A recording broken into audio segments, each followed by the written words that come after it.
2, 1. From Boston, Massachusetts to Adelaide, Australia, and everywhere in between. Talking local and national sports and just about anything discussed in a tavern. Broadcasting from South Lyon, Michigan. Welcome to Easy Speak at Speakeasy 330 with your hosts, Rich and Tom. We are back. Another Sunday fun day here at the Speakeasy. Yeah. Glad to be back. We did a midweek show. That midweek show was more on the lines of I was extremely busy and we wanted to still kind of squeeze something in. So we decided to squeeze in something. Something's better than nothing. A little remote action. Yeah. The quality sucked. It was very subpar. Well, it was more the video for me, it was grainy as hell because it was dark. It's dark, yeah. And then the audio, obviously, we were just going based off of our AirPods and stuff like that. So it was good though. Whatever is what it is. But I do want to take this time to give a shout out in a extreme happy 44th birthday tomorrow. Yes. To my co-host, Mr. Tom. Yes. Well, thank you very much. 44. Never felt so good. And the last tech test determined that was a lie. Getting out of bed's a little bit harder tomorrow. I'm going to tell you right now. They seem to come a little bit faster these days. That's what she said. Yeah. Well, you know that too. Hey-o. Get the job done. So yeah, we were in here last night. We had a little birthday celebration, and I'm going to tell you, it was a pretty nice soiree. It was a nice, and it's always nice when you have a good group of people, and there was not sort of laughter by any means. No, there was a lot of laughs and a lot of what the fuck are you talking about moments. But, whatever. And all in all, it was a good time. It seemed like everybody enjoyed themselves. So that was good. I could spend some time with a good buddy of mine who I haven't seen in quite a while, and so he was out, and I must say. That was a hell of a trek for him to come out. He came a distance, but that was cool that he was able to show up. And very nice people. Nathan and his wife Stephanie, was that her name? Yeah, super nice people. Super nice. I've been best friends with Nathan since I was in middle school, so it's always a good time spending with them. And I will say this: Jasper brought the house down. Derek? That would be Richard Jasper. Okay, thank you. On the smoker. My goodness. You want to talk about... Thanks, I appreciate it. Probably the best mac and cheese I've ever eaten in my life. And pulled pork, smoked cream cheese, smoked queso. Oh, it was... No, I'm going to tell you, so the smoked cream cheese was something that it shows up on my TikTok feed all the time. I'm like, you know what? I'm going to give it a shot. Dude, it wasn't that bad. You should have saw it when it first came out. Yeah. It was dynamite. I'm not a big cream cheese fan. But that was definitely definitely a remake for sure. You could put together a plate and sell at work at your job there and get at least $15 a spot for it to actually be worth it. No, I'll tell you, we had somebody that hopped in and started doing that at work, and needless to say, it was pretty expensive. It's not your quality. That's no, it's not that it's quality. It's people will pay for convenience. Sure. But at what point is the convenience factor? Well, that's a little too much. Either convenience or a little over the line. But you know what? Hey, everybody's got to run a business, and people will pay. People will pay. So hey, more power to them. Yeah. So it was a good day. It was a good night, and here we are today. The aftermath of what could be the most brutal beatdown we've seen in a long time. But first, before we get into talking about the beatdown, the biggest beatdown was the fact that I was trying to pull it up on the ABC app on my phone, not my phone, but my TV, and it kept giving me like playback errors. I'm like, oh man, this was right at kickoff, and I'm scrambling around. I'm putting in username logins. I'm going to abc.com/activate, trying to, punch in the code and just trying to get it to work. By the time I got it to work, they were already down 14-0. I mean, I was like, well, I guess back to the kitchen. I'll get some cooking done. I'm out. I'm like, Bye. let me get back in here. You know what? Even though I just walked out there and checked the temp on the pulled pork, I'm I'm back gonna out. go do it again. Yeah. It might have gone up miraculously. Yeah, but it was absolutely crazy to, we were within a span of, 10 minutes trying to get it logged in. The game was over. Sure, it was. The game was mathematically over before I could even get the stream to start. And I try to stay as optimistic as possible when it comes to that game. Even though I am a Michigan fan, I did want Ohio State to win. I didn't want them to win in that fashion. I wanted Kenneth Walker to have a solid game. Yeah. Just because, even though I don't think that he would probably take the Heisman, just because it's Michigan State school, it's Michigan State. They tend to gravitate more towards those power colleges. Just crap. He deserves it. I think he does. He definitely deserves the not the nod, or at least be one of the three that are in. Yeah, New York. he'll be an invite. But yeah, with that being said, I didn't want to see him take a beat down like that. Just because I don't think it was fair. But it also made me think, what's going to happen this Saturday when the Buckeyes come to the Big House? Is that going to be a repeat? Are they still going to come out with the same intensity that they did against Michigan State? Well, I mean, Ryan Day is going to have them fired up to play.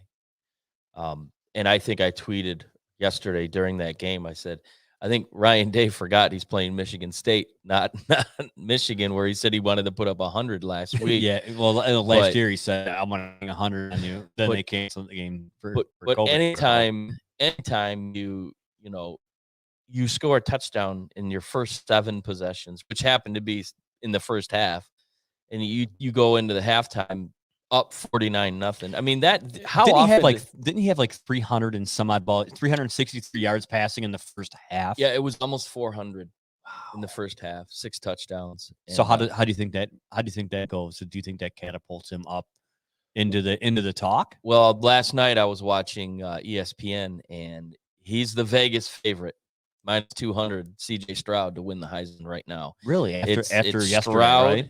And it's Alabama's quarterback, and it's Kenneth Walker, 1, 2, and 3.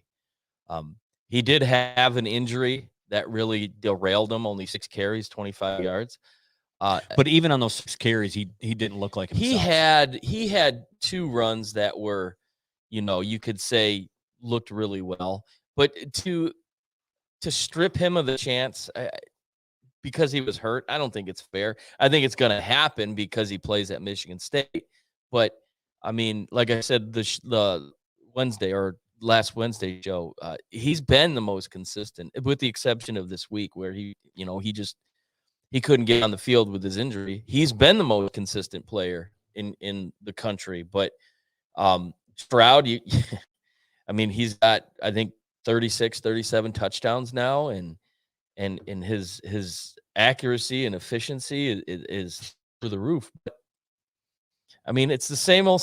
It's the big name schools with the big name quarterback. Those are the ones that always seem to find their way in New York winning the Heisman. But now let me ask you this. So given the performance or lack thereof performance by Michigan State, in the dominant performance at OSU, would you agree or disagree that OSU is just on a whole nother level than any other team in the Big Ten?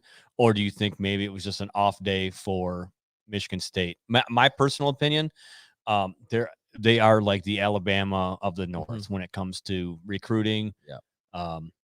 And when you look at it, the Big Ten is no slouch. Every game, every week is, it going to be a tough one. If you look at it, the Wisconsin and Nebraska game, that came down to the nuts and bolts pretty much during that game. The last possession. Yeah.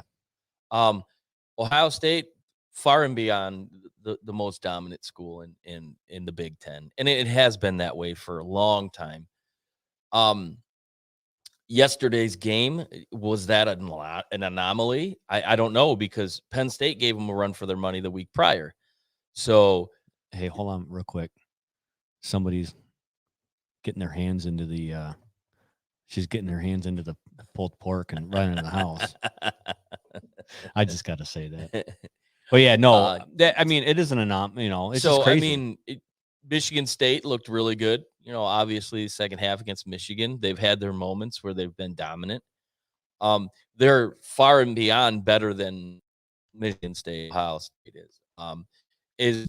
I think the big question is Michigan State a little bit high rated? Looking at that game, perhaps you can't discount what they've been able to accomplish this year. It's they're what 9-2, which and a team that won 2 games last year, albeit a shortened season. They've made big strides, but it'll be interesting to see. I think the true answer of that question is going to come out this week or next week when they play here in Ann Arbor. If they are just that much better. Yeah, I don't know about you, but when I was looking at when I was watching the game and I'm seeing long pass. I mean, we knew going into the game that Michigan State does not have a strong defensive back end. But it's for me, it's a work in progress for them. Do I think they're going to get better? Yes, I honestly do. I think they're on the right track. I wish that the Lions could rebuild an organization or a program as fast as Mel Tucker has. He's done a great job. Right. We really haven't seen him recruit, so he's really just kind of going off based off what was there. Some of the guys that he's kind of handpicked through the transfer portal that fit his mold of what he's trying to accomplish. But they'll be gone after this year. Yeah, more than likely. Yeah, they'll be gone. But he, I think going forward, they're going to be definitely a team that's going to have to be to be reckoned with. Focused There's no question about it. College football, it's basically, what have you done for me lately? They've been in big games. They've been on TV in big games. Recruits will see that and like that. Well, not only that, though, we also talked at the beginning of the year. I don't think in my mind, your mind, or anybody else, even some of the guys that we know that are near and dear to our hearts that love Michigan State, for us to sit here and say, and for anybody to sit there and say, hey, they're 9 and they're going to be 10-2 this year. Yeah. Or, nobody would have ever in their wildest dreams been like, yeah, you're right. Everybody was like, they were hoping and praying for like a 6-6 season. Yeah. I mean, there was a huge question mark coming in because, obviously coming off a COVID season where it was very a smaller schedule. And you just didn't know. So they've overachieved expectations. There's no question about it. They did a good job. But it's unfortunate that they're going to have a great season, but this game is what everyone's going to remember. But if you look at it, does Michigan State have a really banged up secondary? They do. But what killed Michigan State was their inability to pressure CJ Stroud at all. No. He took the snap, and I mean, he pick your poison. I mean, he had nothing but time to do all his reads, and I mean, you have the best wide receiver core in college football, bar none, down in Columbus. And when you give the quarterback that much time to throw the ball, these guys are getting open. You can't cover for that long, and that to me is the big difference. Their inability to get any kind of pressure. And here's the other problem: Henderson went off. Trayvon Henderson went off, and they couldn't stop him. So I mean, it was a full blown attack from the passing game to the running game, and before you could even break a sweat, they were down 21-0, and you just ripped their hearts out, and you felt bad for those kids. But again, looking at the success of this season, obviously beating Michigan again, people aren't going to remember that. They're going to remember this game. Yeah, and then so with everything that we've said, good and bad against Michigan State, we had a lot of rumors around the area about a potential 10-year, $95 million contract extension to Mel Tucker to stay.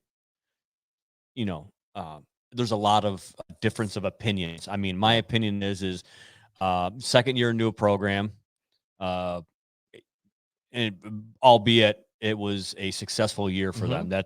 That's for damn sure. It was a very successful year for them. But if it was any other year to where there wasn't any big openings, I mean, you got an opening at LSU coming up. You got an opening at USC. And now Florida. Florida's another one. I think that it was a very bold move to throw that kind of money around to keep your guy here. And a lot. I heard a lot of it is it's pretty much the alumni saying it's two. Yeah, it's two guys, two specific alumnus, and they're like, "Hey, we believe in him. Mm-hmm. We believe in what he's doing. We want him to stay." I mean, realistically, Mel Tucker, get that payday. He's the alleged contract is Nick Saban money. Oh yeah, and for them to approach him with that figure and that time frame tells me LSU, and specifically LSU,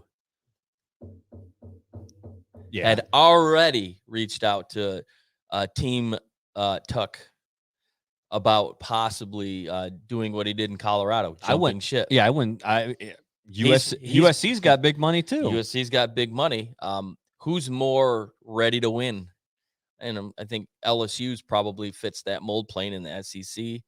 The Pac-12 is down. But for them to throw that figure out tells me that there's no question they feared that he was going to leave. Well, yeah. He does not really have a great track record of staying loyalty places. Is not in Mel Tucker's vocabulary. No, he's a showman. But you know what, though? However, maybe he found out that this was that man his money. I think maybe that was his, like, MSU is his fit. You know, because I mean, he's creating his own brand. Oh, you know, it's kind of like PJ Fleck, row the boat. Yeah. You know, row the boat. Now let me tell you this. So say he did go and say, "Hey, I'm going to go down to LSU, and I'm taking all my, image and likeness," because he did start up the woodshed. Yeah. You know, so, it's kind of one of those things. And it seems like, and exactly, I think you've said it on a couple different occasions where he's on the sideline and his passion, he fires them players up. It's definitely contagious when you see a coach just get fired and drop in his eyes. And I think, especially in college, these kids just seem to really feed off that. And I think that's where, Harbaugh lacks. Although specifically this year, he's been a little more. Harbaugh, a little bit, not much, but he has put the right coaches in place. His staff, I mean, Mike McDonald. I still don't like the play calling. Mike Hart. Well, I still because in my opinion, the last couple games, I've enjoyed it because they started opening up. They started getting the ball on the field through the air. But you look at Mike it was McDonald, vanilla, very vanilla. He's got the right coaches, I think, finally. So that's where I feel like Michigan is also heading in the right direction, which leads us into their game last night. I think we were talking last night, and the one word I used was effortless. That game was so blah, like anticlimactic, and they won 58. What was it, 58-18 or something like that? It was just like, before the game, the question was, is this a trap game? Is Michigan gonna, are they gonna lay an egg, worrying about next week's game? They dominated from start to finish. And here's the thing is, they have at times where they've kind of overlooked, well, we're playing Rutgers. We're going to overlook it. Exactly. And they barely squeaked. We're going to discount this team. They barely squeaked by. So they went into Maryland. They handled business like they should have. They played to not only win, but to expand on when they got a lead, they kept rolling. And Michigan is infamous, and it bit them at Michigan State, and it almost bit them at Penn State. They get a lead and they hold. When it comes to second half, they're like, all right, we're gonna put everybody in zone, so you're gonna be able to, the middle of the field's yours. You can march right through it. Absolutely. Last night they played to win and win big. Yeah. I think with Ohio State, doing what they did to Michigan State, I think Michigan looked at that like, okay, we're up. It's our time to really show what we can do. And I think the way Ohio State handled business kind of motivated Michigan to really kick it up a different gear. Like, because if you look at it, Cade probably had his best, most efficient game of the season. Their running game wasn't 100% solid. He had like, was it 21 of 28 for 21, 28, 258 touchdowns. Well, then JJ came off the bench. He 5 for 5, had a touchdown pass, he looked and good. he ran for one. So that was good. Yep. So, and then they had a interception return for a touchdown. They had a sweet kickoff return for a touchdown where they pulled the Music City Miracle out on the Turtles, and Benning got the return for a touchdown, which, I mean, they pulled out all the tricks and it worked. So yeah, we got a great comment that came in from QB1. He said an effortless was a perfect word. But at the end of the day, we are at Thanksgiving. I think Ohio State versus Michigan matters nationally. That's all you can ask for. You are exactly right, because for a number of years, the game didn't mean shit. No. There was nothing on the line, nothing on the line. But now, now there's something to play for. Exactly. Is it still the game? Okay. Has it been a rivalry? No. It's the biggest meeting in 5 years when JT was short. So, and then before that, it was what? They won in 2011, but what was it, 2007, when it was back and forth? Michigan lost by 3 in Columbus, which that many times this game, which used to be the greatest rivalry in all of sports. The Bo and Woody days. Right.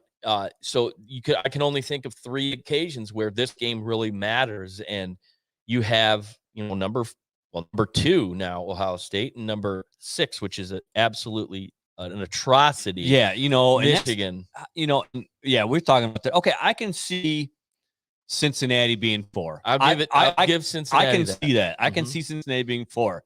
But I still can't get over the fact that Notre Dame leapfrogged Michigan and Michigan State at 6. I can see Michigan State, but not Michigan. Notre Dame has not had that big win this year, in my opinion. They lost to Cincinnati rather soundly. Oh, they got dominated by Cincinnati. They went to Georgia Tech, or actually Georgia Tech came into South Bend and beat them 55-0. But I don't think there's a body of work that Notre Dame has that says they deserve to be number 5 in the country. No. Not playing. I know that there's schedule. I know there's somebody we know that would probably like to disagree with us. But I'm going to tell you right now, head to head, I think Michigan absolutely steamrolls Notre Dame on the football field right now. They've got a very questionable offense. Michigan's bookends on defense are probably the best in the country. Yeah. I don't see Notre Dame scoring a whole lot against Michigan. No.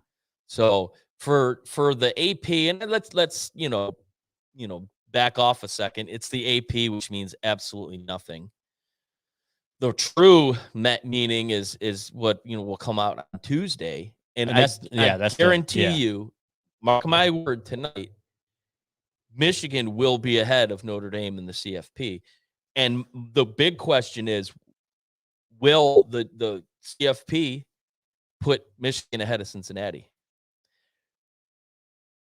The one reason why I say no is because Cincinnati won big yesterday against SMU. I think where their positioning was going to weigh on how they looked yesterday.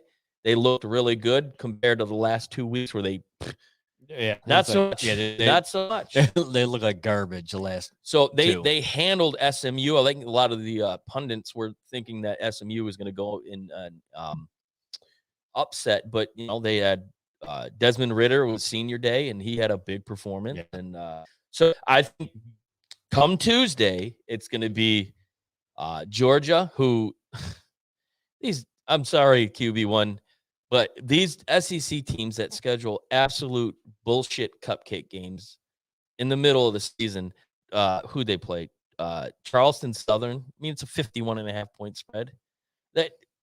Come on, what's the point? Those are like tune-up games. Those are like your first before you get into conference play. Yeah, but that's in the play middle of the that season. play that in the early. That's in the middle. It's You're stupid. playing those guys towards the end of the year. That was like last week when Alabama played. What was it?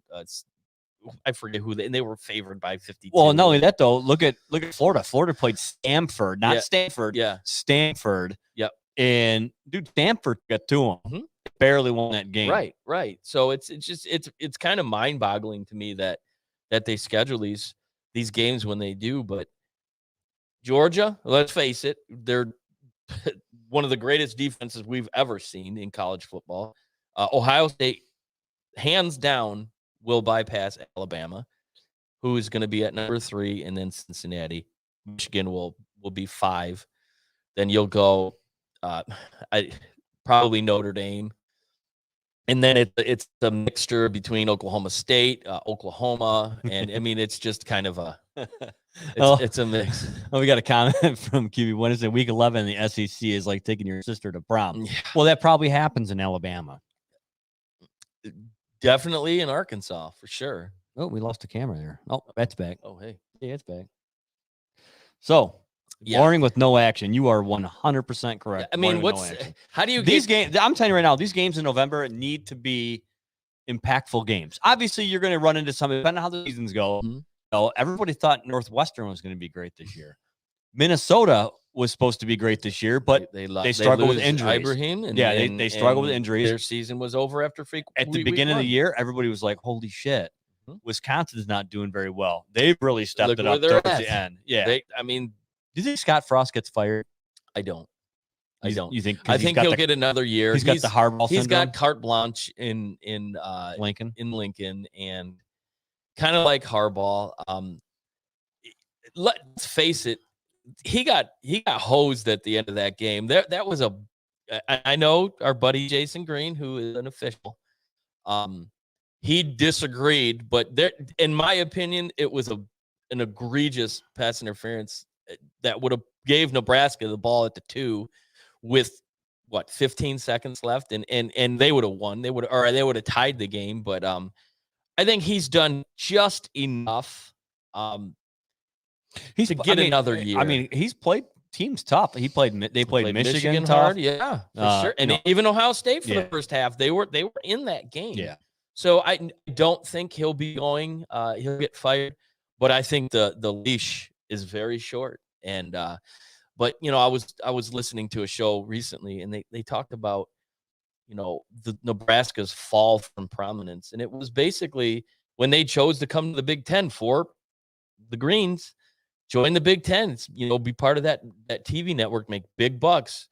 They lost that recruitability in the state of Oklahoma. Yeah. And it used to be a big showdown, Oklahoma, Nebraska. And that's kind of lost its steam. And college football's good when Nebraska's winning, when Michigan's winning, when QB1's Tennessee Volunteers are winning. But you want teams like that. So QB1 said 7 losses by 7 points makes it hard to fire Frost. 7 points or less to fire Frost. But that's like the closest is only good in horseshoes and hand grenades. Yeah.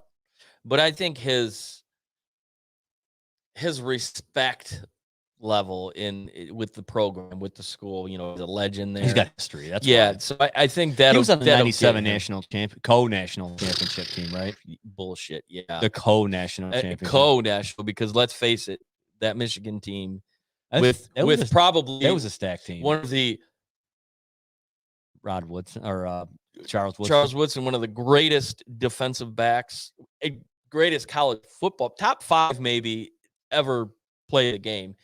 I'll never forget his one-handed interception, Ryan Leaf, where he went up. I swear he jumped 10 feet off the ground. Ryan Leaf. Yeah. Talk about a flash in the pan, Ryan Leaf.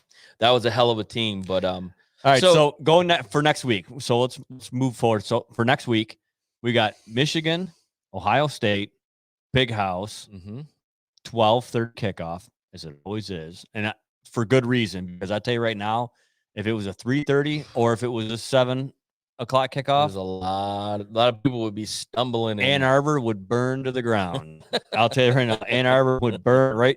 to the ground. You're gonna have Just real quick, I want to say good evening, Mr. hey, it's the entrepreneur. DJ. Good afternoon or good evening, I should say. Good Good afternoon. afternoon. I hate that guy. God, I hate that guy. But You're gonna have college game day in the house. You know, obviously, big noon. that's not on Fox, is it? It is. Yes, big noon on Fox will be there with Be more commercials and games. yeah, right. Media timeouts. You're probably gonna have Barstool back in the house like they were in East Lansing. All eyes are gonna be on Ann Arbor, Michigan this week, which does that hurt Michigan? All the attention. It could. You know, some of the players might have a hard time focusing that. You know, just kind of clearing their mind and getting that distraction out of the way. But I'm going to tell you right now, it's going to be a tough game. My personal opinion, as hard as it is going to be for me to say, Ohio State's going to win the game. I agree. Ohio State's going to win the game. As long as we can, I'm saying we as in Michigan, as long as we can not give up too many big plays downfield, I think we're going to be okay. But our saving grace is, like you said, our bookends. Ojabo and Hutchinson. We are going to be able to get some pressure. My biggest want for this week, look like you belong. Yeah, please don't embarrass us. They have been blown out early and often in these games. Go out there, look like you belong, look like you've been there, compete. I sound like a coach now. Make Ohio State earn every yard they get. And don't settle for field goals. When you have the opportunity to score touchdowns, which statistically this year Michigan has kind of shit the bed when it comes to red zone offense, you got to make those sixes, those threes turn to sixes. You cannot settle. When you get in there, if you're in the red zone, you got to get in the end zone. Red zone, end zone. Yeah, you can't, because you're not going to beat Ohio State kicking field goals, period. Although you like the kicking game that Michigan has. I think Moody is one of the better kickers in the country. Yeah. So that having that in your back pocket is a helpful thing to have if you're getting into a close game.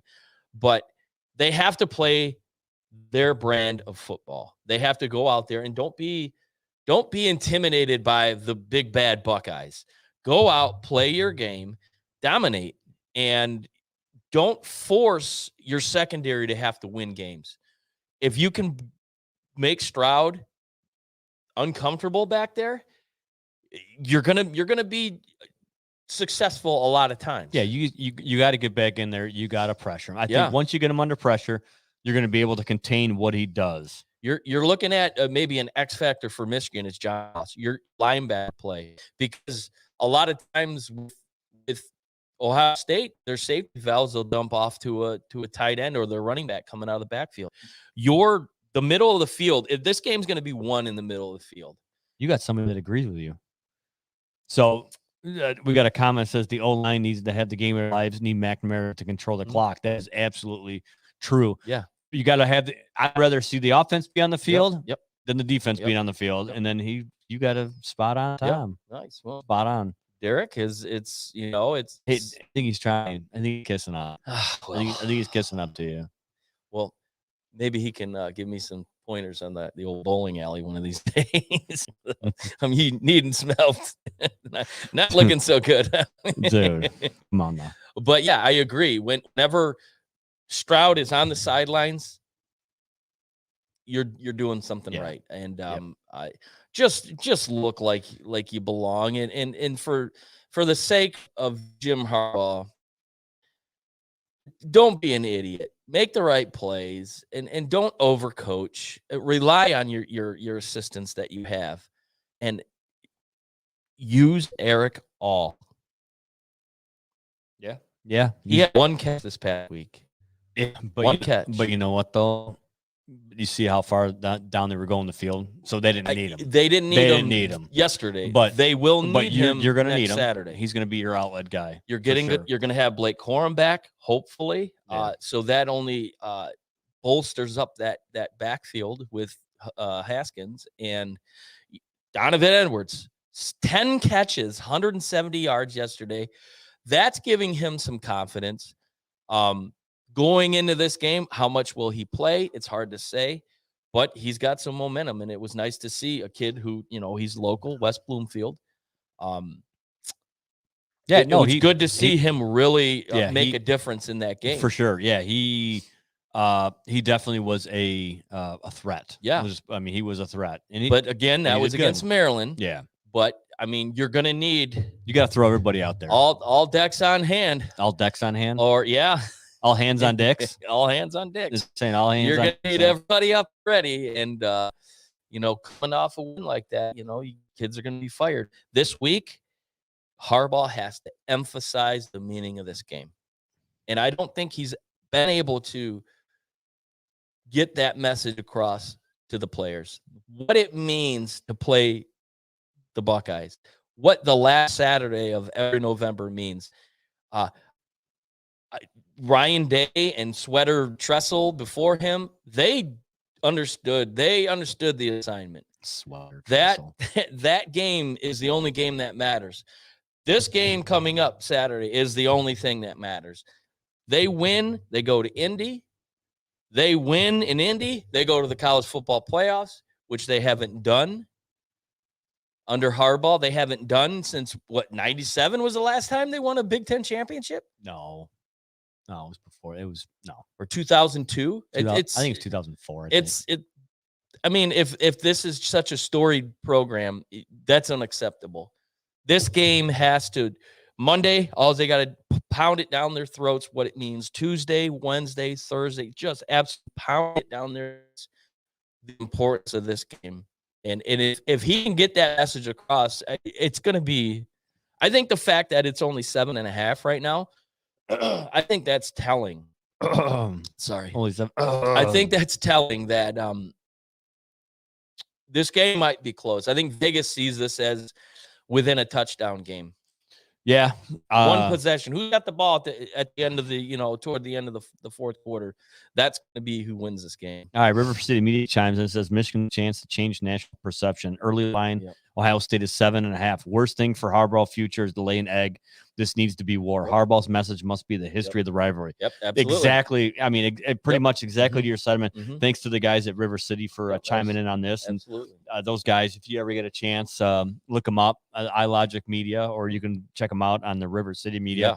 Those guys go on a couple days during the week, and they talk unbelievable knowledge, everything about football. So yeah, give those guys a shot. Their knowledge is abound. They specialize in SEC football, which I had a little jab at SEC guys, but it's all in good fun. But check them out. They know what they're talking about. Yeah, the rivalry is what it needs. The rivalry needs to, we could talk all day long about what's going to be the rivalry, what's not going to be the rivalry. But when it comes down to it, a rivalry is you guys play close, tough games. Mm-hmm.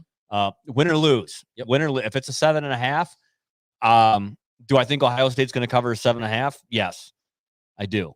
However, in my heart and in my mind and what I want and what I know too many times we've been disappointed. We got a chance. This is our year. Yeah. Exactly. And you get disappointed. You have to be optimistic. So speaking of let's talk about them lovable Lions. Yeah, fucking Lions. I tell you. So we got here and watch the game today. Before we did the show, we've been talking about it all day. So Jared Goff, oblique, not being able to play. As they called it, his quote unquote, his love handles. Oh, Jesus Christ. But so with that, so I was not surprised that he was going to play because they're probably going to showcase my national TV on Thanksgiving, where we're going to get probably torched by the Chicago Bears. But it might be different. I don't know. They have a quarterback issue too. So yeah, dude, and he don't look like crap today. He's throwing dead ducks out there. It was terrible. But so everybody in the Detroit area, Twitter, everywhere, they're like David Blau, David Blau, David Blau, David Blau. Not so fast. Not hey, Not so fast. Hey, pump the brakes a little bit. So we say, you know what? I got an itch on my ass. What is that? Is that? Oh, that's Tim Boyle. Tim Boyle. What? With a career 4 touchdowns and 14 interceptions in college. Career stat. But they put him in. Everybody loved him. Everywhere else he's gone. 27 years old, makes his first start. Hey, congratulations. You made a start for the Detroit Lions. That's really something to tip your cap to. So he gets in there. I think he threw for 77 yards. Yeah, he really tore it up. Combined in the last 2 games, they've thrown for about 130 yards. Yeah, the last 2 games, plus an overtime session. But I'll tell you right now, Cleveland looked like shit too. Cleveland looked, I think, average. Kevin Stefanski is digging himself a grave by not just admitting that Baker Mayfield is hurt, and he's hurting, pardon the pun, the team. Case Keenum is capable of running that offense.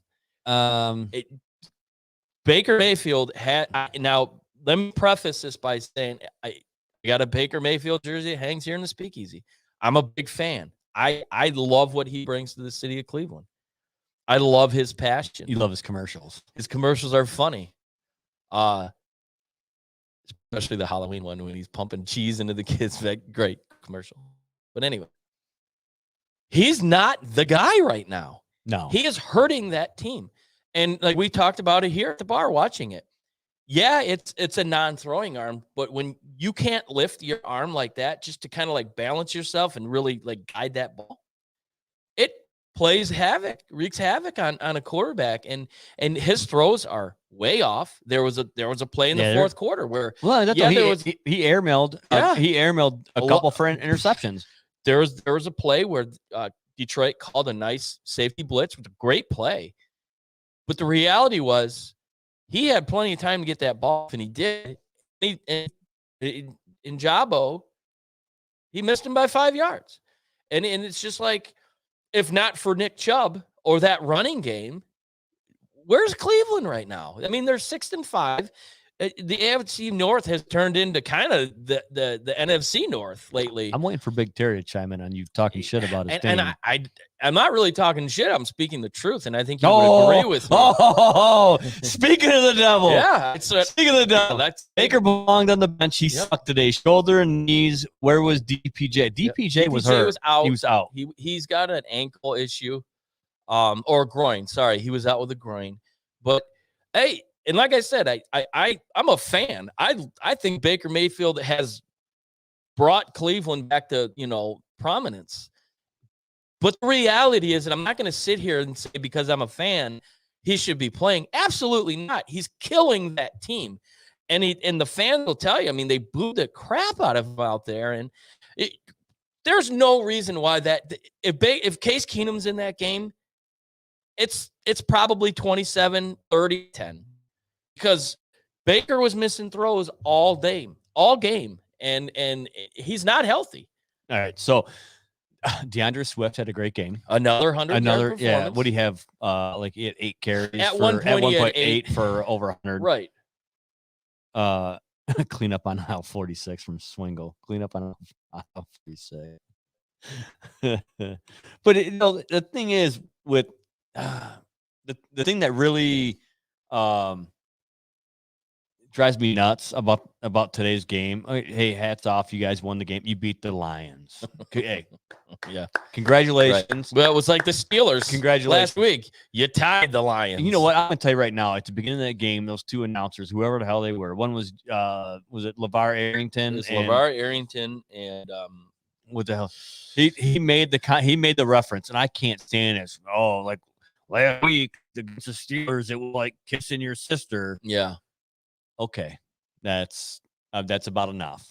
But anyway, so going into that, okay, so we can pretty much say we can agree to disagree right now that Anthony Lynn is not going to be here next year. Clearly. We can say it because Dan Campbell is making the play calls, and that's it. Mhm. Safe to say that's going to happen. Okay. So he took over that because he said, what? I want to get more involved with the offense. Listen here, when you're at third down in a mile, Third and 14. Hey, delayed handoff. Hey, no delayed hand. Let's not do delayed handoffs. Let's not do screens. Let's not do 5 and outs. Let's stretch the field and air it out. You know what? We can try or no, we could die or go down trying. 4 minutes to play. They get the ball. Big defensive stop. They get the ball back. 3 timeouts. They run a double fake screen. It was the most middle school looking play I've ever seen. Boyle takes the snap. Fake 1. I'm getting made fun of in the chat. Fake 2. I'm getting made fun of in the chat by somebody. Swingle. Love the new figure. I love the new figure. Thanks. Thank you, Joe. I appreciate it. I appreciate it. The love handles are going away. Right. Gus Johnson's the guy's name. Yeah. Oh, hold on. Whoa. Somebody's calling a bold shot right now. The Lions beating the Bears on Thanksgiving Day. I would agree with you. QB1. He's going deep. But here's the thing. The last 2 games the Lions have played at Ford Field, the Bengals got blown out.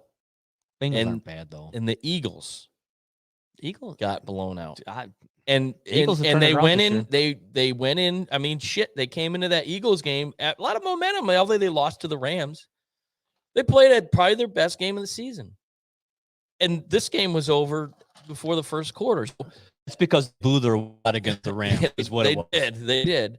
I think they blew their wad on Kelly Stafford, and then she had to throw a pretzel at somebody, I guess. But anyways, so normally I would say I agree with you because I think the Bears are really an abysmal team as well. But the Lions find ways to look really bad at home. There is no home field advantage. I think they play a lot better on the road. And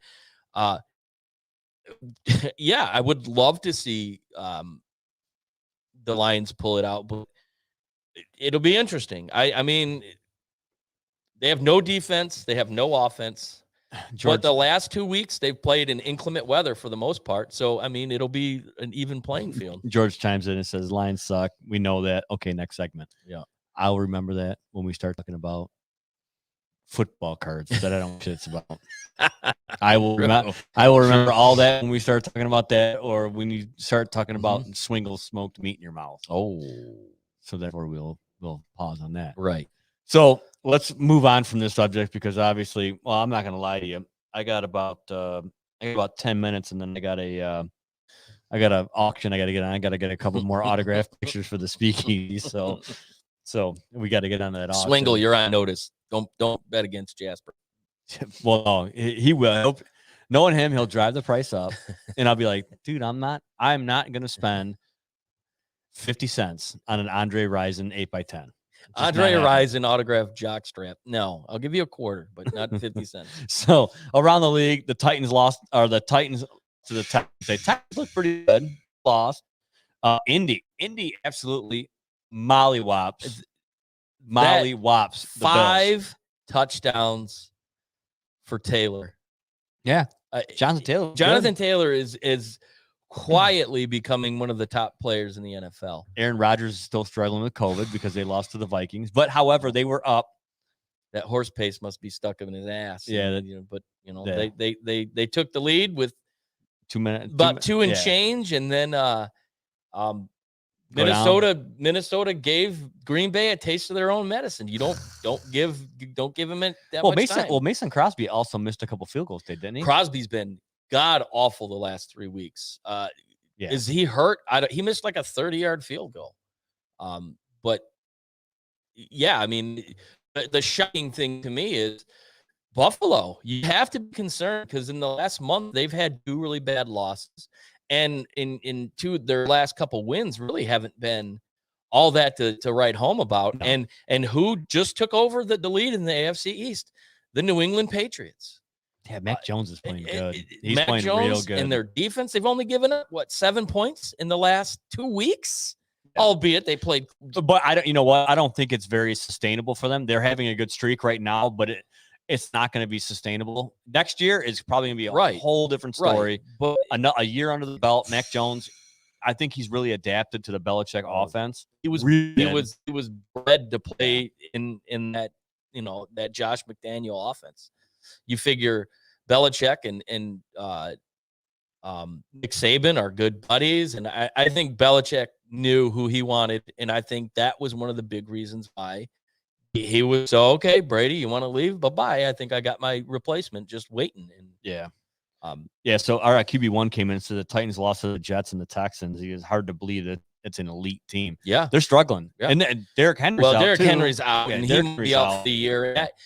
That threat, you can only get so much out of Adrian Peterson too. That threat of him being the difference maker, and you game plan for that single guy, changes when he's not on the field. Shitty weather, but the same could be said for Houston. They had to play in the conditions, but Tyrod Taylor played a hell of a game. Their defense played a hell of a game. Yeah. And that is a game you cannot lose at home, period. You can't. No. And it's really bad loss. And then Lamar Jackson, who comes in today, he's hurt, or he's not hurt, he's sick and not COVID related, but what is it? Tyler Huntley comes in and leads a last minute, drive. Was he the guy that was in Green Bay? Huntley? No, that's Huntley. Todd Huntley went to UCLA. All right. Okay. He was in Green Bay. Right. So, it was Huntley, and then it was their running back, like their fourth or fifth running back that got the job done. So they benefit from having a good defense. So that AFC North is just wide open. I mean, it's anyone's to take, and it doesn't seem like any of them really want. Yeah, Derek chimed in the chat and said that Indy's going to win their division, the AFC South. Yeah, I mean, there's a good chance.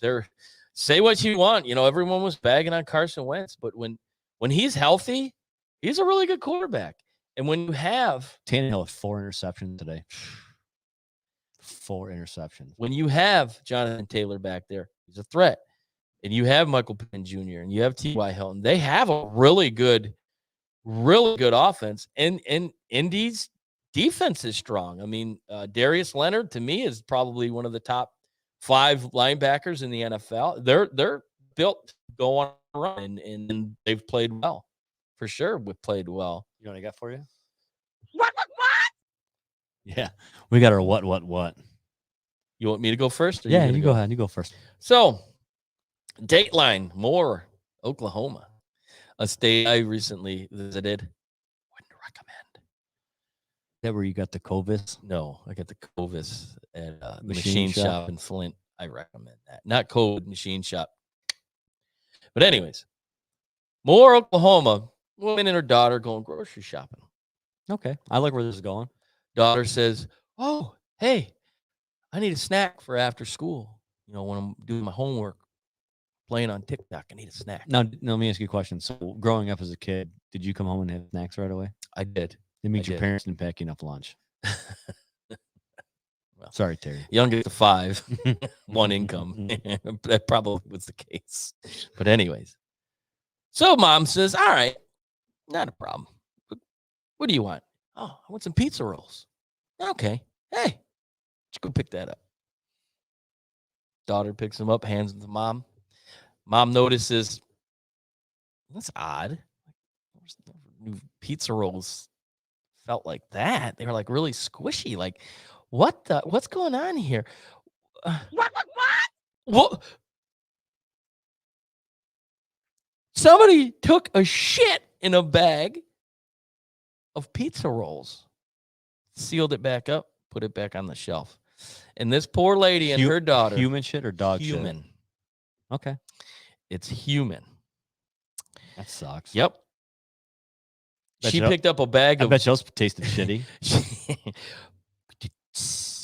She picked up a bag of what I call a duty pizza rolls. Dookie pizza rolls. But have no fear. Did it find them? the master defecator who was guilty of this heinous crime was apprehended because they were able to go back and find video surveillance of him literally taking the bag off the shelf, pulling his pants down, and shitting. Like, what the fuck would possess you to do something like that? I don't know. Like, I mean, honestly, like, where does that come in your mind? I mean, even as a sane person or a slightly insane person, what would make you think, like, you know what? I'm gonna go down this aisle. I'm gonna grab a bag of pizza rolls, whether they're store brand or they're the name brand. I think they were Totino's. Crack them open, pull down your pants, butt cheeks, lay a Ranch Duke in there. Your back. That's crazy. My guess is he had a bad experience with some pizza rolls, and he felt like he needed to share it with the world. Back, and I need to share that with the world. Yeah, so fortunately for the good folks down in Oklahoma, the poop caper won't be haunting their grocery aisles. Now let me. soon. So, do you know what the charges were? Did he get? I mean, what was he no? charged They didn't really go into depth about. I mean, they that could probably go with like indecent exposure because normally when you pull your pants down, your wang hangs out. Your wang hangs out, unless the guy covered his wang and just kind of squatted down. Intent to get harm. Assault with a deadly weapon. That's gross, Well, dude. I mean, depending on what his diet is, I'd seen a picture of him. So when I was in Reno last weekend, when I was in Reno, walking through the streets, dude, there was like smeared shit on the sidewalk. Dude, there's a lot of bums down there. Oh, sure. It's like Vegas. There is a lot of bums down there. It's crazy. They go down and they spend all their savings and they just, all right. My brother said releasing the turtles in the freezer aisle, not the greatest. Release your dad said gagging. Gagging. Yeah, that's gross. That is definitely pizza gross. roll. Ooh, I think one busted open, Mom. Oh, dude, that is just. Yeah. You ever see that video that they have where they'll take a orange and they'll cut the back out of it and they'll fill it full of peanut butter, or they'll fill it full of Nutella. They'll put somebody's hand and then be like, all right, close your eyes, and you put the finger in there or whatever. And when they pull their finger out, like, all right, hold on. They put the dog there, and all right, open up. That, you look at it, you're like, what? And you think you stick your finger up a dog's butt, but that's gross. That is absolutely undeniably gross. So my what for today is okay. MLB free agency started. Players are signing everywhere. Detroit signs Erod. A lot of talk about Carlos Correa signing with the Tigers. Still, it's not a done deal. There's still a lot going on there. Him and Hinch shared mimosas down in Houston. Yeah, they went out for brunch. They went out for brunch. I think Correa got the Monte Cristo. Yeah, you think so? And AJ got the bowl of fruit. Yeah, you got the fruit platter and the bottomless mimosa. And maybe he was in the same grocery store in Oklahoma, got the poo-poo platter. You never know. But one of the things that came out is during a podcast where it was mostly Spanish, Carlos Correa needs to learn how to keep his mouth shut when he's talking about legends in Major League Baseball. Yeah, I'm going to play the clip. A couple of weeks ago, Carlos Correa of the Astros had mentioned that you weren't deserving of your Gold Glove. Yeah. I was wondering what you thought about that, and I didn't think much about it. I don't know how my name came up, so my Spanish is not that good. I still haven't seen it. I don't know how my name was brought up, but it doesn't even warrant a response. Go a lot of different directions. That was the intent. Yeah. So pretty much what happened is he said that Derek Jeter did not deserve his gold gloves. Well, I hate to say this, but you don't deserve your World Series ring. Now seeing that, now here's the thing is the Yankees were interested in Correa. So I think he shot himself in the foot. Is this calculated though? It could be. Is this him saying without saying it, I don't want to play in New York? Yeah. I will agree with him in one situation. Derek Jeter was part of some unbelievable baseball team. He was a product of a lot of good players around him. He was also an unbelievable baseball player. Absolutely 100%. But he definitely benefited from having some Hall of Famers around him. They had some great teams. But when I first heard this and listening to it again, I think this is his way of saying, I have no desire to play in New York because I know what it tends to do to careers. Some players just aren't built to be able to go and play in New York. Yeah, because it's a major market team. You are so you're under microscope all the time. So you're saying that it was a calculated This is very move calculated on his behalf to say, you know what? The Yankees are talking to my agent. It's leverage. Let me go and slander probably one of the greatest Yankee players. Yeah, no question about it. You know, let's slander him or whatever. Yep. But you know what? I give Jeter kudos. He's like, all right. Jeter's really like, all right, dude, I don't. He's always done things the right way. Like I'm not even going to acknowledge you. Doesn't buy into that nonsense. No. Like I said, it doesn't warrant even a response. I mean, I'm fucking Derek Jeter here. You come to my house, you drop your phone in a basket. You're not gonna get pictures of me doing anything. This guy has done everything clean. He's never gotten in a lot of trouble. And he brings women over, says drop your phone in the basket, and then when take the lotion, and then when we're done with take your phone and we're done with our liberties right now. Your phone will my butler will put your phone in a lockbox outside my door, and there will be an envelope with some cash to get you where you need to go. And hey, it was nice meeting you. It was a great time. I'll call you. Don't call me. Leave your number. If I thought it was that good, hey, you could come back. Yep. I think Correa is using the Yankees for leverage because he said he will not settle for anything less than 341. So the word Yankees always greases the pot a little bit more. That's because they're the ones that are willing to spend a lot of money. Always going to And spend. now here's this. So I just heard this, that the Tigers are not in the market to spend that kind of money on a player. Well, I mean, say what you will. I mean, if I'd be really shocked if they do. If he's there, he has the opportunity, it'd be hard to see. I did see that they were interested in Marcus Semien, and we talked the other day. I think it was one season. I think it was a flash in the pan. I think he had an unbelievable season in Toronto, but I don't see him replicating because he's kind of been a roving shortstop throughout the American League. But personally, it's not my money. I would love to see him here, but your stance on it is look at the Miggy experiment, and I see both ways, absolutely. But he's a game changer. I'm not a big fan of those.